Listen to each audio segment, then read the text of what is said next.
April 8, 1994, freshman year of high school. I'm sitting in the back seat of the car and we are careening in slow motion down a collector road in Anderson Township, a pro-normie, slave-to-conformity suburb of a New World Order worshipping coven of energy vampires disguised as Cincinnati, Ohio. These were the agonizing days of being stuck as an oddball, walking in weird ways to mask having a boner in sweatpants. My love affair with playing baseball was my only real hope of getting on base. But Nintendo and the crinkly pages of Penthouse were losing their pull as a substitute for the soul wax of a steady girlfriend during this stage of puberty. The spring of 1994 found me and my electrified Brillo pad of hair still a few months from growing beyond a mugshot that could have been Alfred E. Newman caught picking his nose in a freeze frame. I relied on my sense of adventure and humor to keep me going during the ugly duckling era of the early 90s. At the onset of high school, radio was still a potent force in the cultural zeitgeist, despite the clout that MTV and compact discs enjoyed in the wake of the 80s. We soaked up cymatic waves that sonically pushed, pulled, and molded us in every direction. Being a child in the 80s is equal to saying that the media raised me. The following decade only intensified that relationship. Tapes, CDs, TV shows, movies, and magazines functioned as a lifeline, anchoring me to the advent of young adulthood. My blossoming relationship to music was largely seeded by Casey Kasem's Top 40 radio show. I discovered his peerless tonal silk style of disc jockeying on Sunday mornings as early as 1990. The many shades of pop music were a potent panacea to my sexless adolescent ailments. The world of report cards, overbearing authority figures, and a stringent set of rules ensured I would never walk among the ranks of top-tier cool, or in simple terms, someone who would qualify to have a girlfriend. Daily life in my middle American suburban sprawl wasteland was frequently permeated with a sense of innate loserdom until I found that era's most liberated version of myself through the Seattle sound movement that most people know as grunge.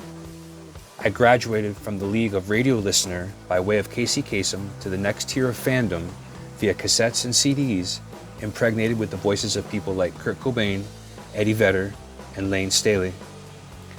Their music pulled me through the looking glass and spit me back out in a flannel shirt as someone who appreciated themselves more when the inevitable soul confrontation arose while looking at the young man in the mirror.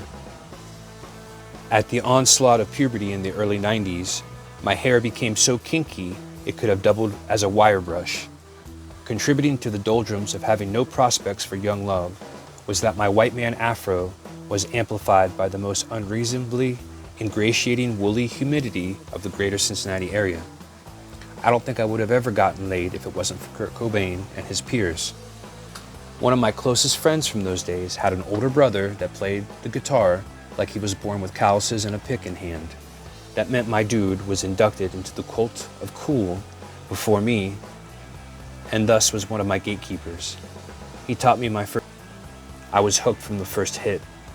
Guitar was a verifiable, audible opiate for my semi-miserable and plenty pitiful rule-rotten existence.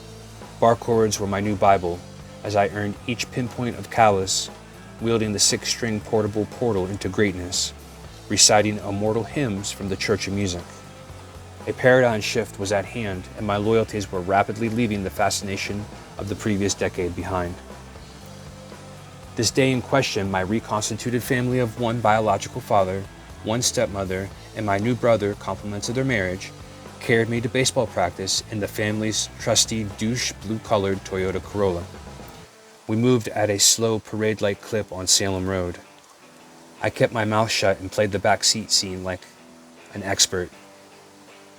After years of finding out the what I know and think should be kept to myself when in the company of my dad's wife. The destination was an androgynous group of baseball fields known as Beach Acres. It seemed like just another day in my corny little corner of Ohio. Early spring hinted at the hope of something more optimistic than the void space that is typical of the Midwestern winter. Historically, in my Ohioan world, Major League Baseball, had been one of the ways I looked forward to the future during the formidable gloom cast upon life from November until the first pitch on opening day sometime in April each year. Sports were no longer generating the same size reward pellet for me, but I was still holding on to one of the pillars of the world that I latched onto as I had grown into knowing it. As far as the early 90s are concerned, the solar system of my moods usually rotated heavily in one of two directions. Things either sucked, or I would have the ever sought after and occasionally obtained moments of serendipity. More and more, guitar and a pack of Winston or Camel or Marlboros or whatever I can get my underage hands on, with a slew of what was considered alternative music, would accompany my fleeting triumphs in those days. My engine would still turn over for baseball. However, the need to run on a different kind of fuel was becoming evident. Anticipating baseball practice today didn't do much for my mood, but then this boring car ride down a road I had already traversed countless times in utter insignificance became historic. It could have been any other day of the week, when my everyday stare out the window was interrupted by a sudden shockwave of sound that hit my ears, shattering the epicenter of my juvenile pantheon of idolized icons. It came across the dial, darkening my worldview like shadows at sunset, that Kurt Cobain had been found dead at his house in Seattle.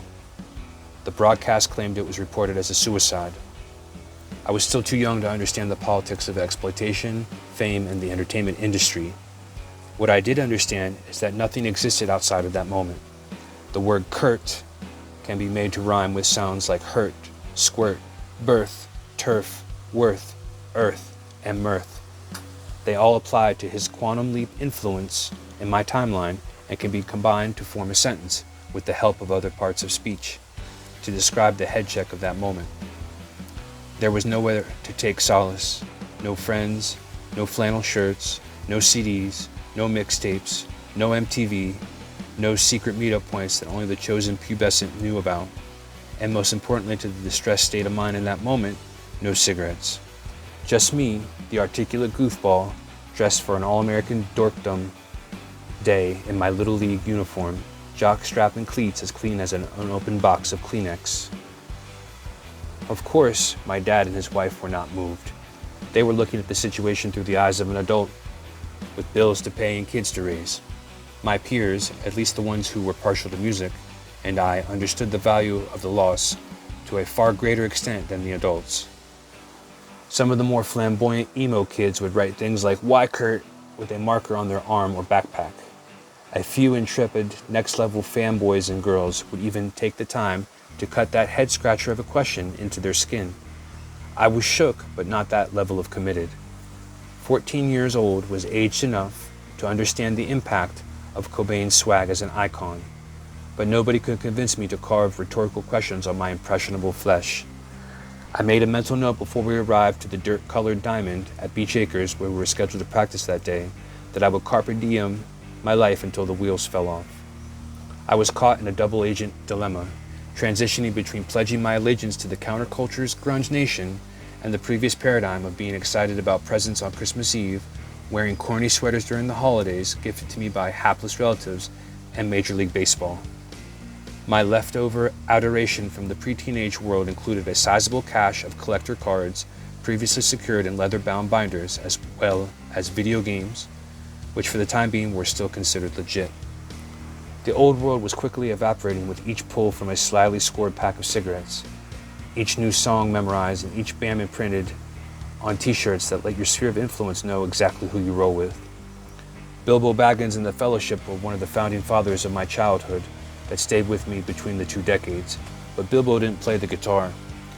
Nonetheless, Gandalf and the company never hesitated to pause for the cause, so I was keen on taking them with me into a smoke-filled future. I had been given a potent skill set by the grunge denomination of the music industry. That level up launched me into a state of mind that included the distinct feeling of having something to offer that was recognized as upper echelon value. We were more than just a career in training, more than just a 401k plan. Teenagers of that time, in our own eyes, had become the stewards of all that was truly authentic and deserved your immutable loyalty. Our adoration was a measuring stick of merit. Kurt was the Tupac Shakur of the guitar-based world. He brought those of us into the fold who simply did not know what was up on the other side of the tracks. That righteous slacker birthed the dawn of the adult world for millions of stunted, hypnotized souls who were being groomed by the stock market zombies that weaned our parents on the lamestream mentality of keeping up with the Joneses credo. We let our baby boomer predecessors take all their Chad and Karen spawn to shop till they dropped, not investing much to change their beliefs that those who die with the most toys wins. Nirvana reinvented the wheel, turning music that was simple in its construction to tomes of alchemy, transforming its disciples into something of more substance and significance than banalities like how much money you made, what type of car you drove, and where your job title landed on the dartboard of stat quo society. If you could write, if you could rock, if you could connect with the common experience through artistic self-expression, you were in. We were the chosen rejects, Kurt said the year before he died. He was the figurehead for a movement that elevated talented geekdom to an esteemed station in the modern world. My time with baseball after that late afternoon revelation was short-lived. I had too many other paramount things orbiting my mind. Girls were less than a year away from starting to notice me, a new guitar riff, or a rant and rave session about the latest offering from the hierarchy of heady heroes plastered all over MTV. The next outing to sneak cigarettes and beers with my friends was just around the corner of any given day. Making the most of life, despite whatever our parents and peers outside our circle thought of us, was a more pressing priority than fielding ground balls and pretending I cared about what was expected of me by the closeted cult members of conformist society. And of course, the machine had its way with grunge, like it does with all influential cultural movements. Bob Dylan called it 30 years previously. As human gods make their mark, make everything from toy guns that spark to flesh-colored Christs that glow in the dark, it's easy to see without looking too far that not much is really sacred. And Kurt knew it too. The machine was the birth canal to all the bands and songs that rocked your world. It was the ground beneath the dirt, where the most exquisite blossoms were sired and inevitably laid to rest among a deluge of other expired stars. Alternative went mainstream with a capital M, opening the door to influences and politics that were antithetical to the spirit of the independent artist. Not even shifting trends in Hollywood, Wall Street, and MTV could dethrone our membership to one of the most adored cultural transformations in music that had occurred thus far. We lost Kurt Cobain, as well as a disturbingly long list of several other notable household names who hailed from and thoroughly rocked our generation. To us, they were fallen icons from the six-string Mount Olympus of Generation X.